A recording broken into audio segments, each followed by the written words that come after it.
मुंबईमध्ये आज मराठा समाजाचा भगवा एल्गार पाहायला मिळतोय। मराठा क्रांती मूक मोर्चाच्या आयोजन समितीने मुंबईत जनजागृती बाईक रॅलीचं आयोजन केलंय। मुंबई भाजपचे अध्यक्ष आशिष शेलार यांनी थोड्या वेळापूर्वी एअरपोर्टवरील शिवाजी महाराजांच्या पुतळ्याला अभिवादन केलं आणि सोमय्या मैदानापासून या जनजागृती बाईक रॅलीला सुरुवात होणार आहे।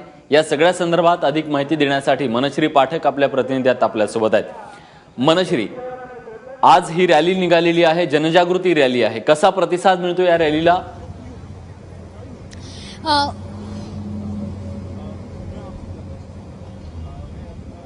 विलास, ज्या ठिकाणी मी सध्या बसली आहे बाईक रॅली आहे, त्याच्यामुळे अर्थात इथला सगळा माहोल आपण बघतो आहोत।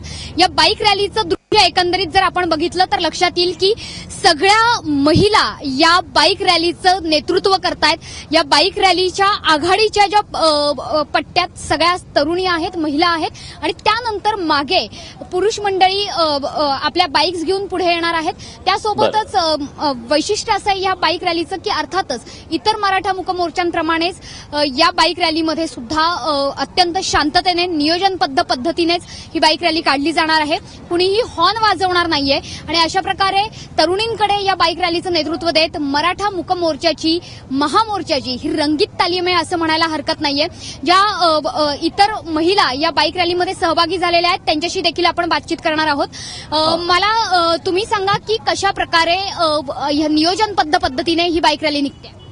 खरोखरच व्यवस्थित नियोजन पद्धतीने ही बाईक रॅली निघते आणि ही जी जनजागृती आहे ही खरोखरच खूप महत्त्वाची आहे, कारण ह्याच्यानंतर महामोर्चा होणार आहे आणि हा महामोर्चा ह्यासाठी आहे की सरकारने आमच्या सर्व मागण्यांकडे जरूर लक्ष द्यायला पाहिजे। त्याच्यातून सगळ्यात महत्त्वाची जी गोष्ट आहे की महिला सक्षमीकरण, जे महिला सक्षमीकरण होणं खूप गरजेचं आहे। महिलांच्या दृष्टीने जे सध्या घडतंय, अतिशय लहान मुलींना बलात्कार आणि जे इतर अत्याचार होत आहेत हे अजिबात होणे गरजेचे नाहीयेत। फक्त आपण या सगळ्या महिलांचं जर म्हणणं ऐकून घेतलं तर एवढंच लक्षात येईल की महिला सक्षमीकरणासाठी, त्याचा संदेश देण्यासाठी म्हणूनच ही बाईक रॅली महिलांच्या नेतृत्वात काढली जाते। त्यासोबतच मुंबईचे ओळख ज्यांना म्हटलं जातं ते डबेवाले देखील या बाईक रॅलीमध्ये सहभागी असणार आहेत। इतकंच नाही तर हजारोंच्या संख्येने मुंबईकर देखील या बाईक रॅलीत सहभागी झालेले आहेत। मुंबईच्या प्रत्येक भागातून मराठा समाजाचे कार्यकर्ते या बाईक रॅलीमध्ये सहभागी झालेले आहेत। रंगीत तालीम म्हटलं जातंय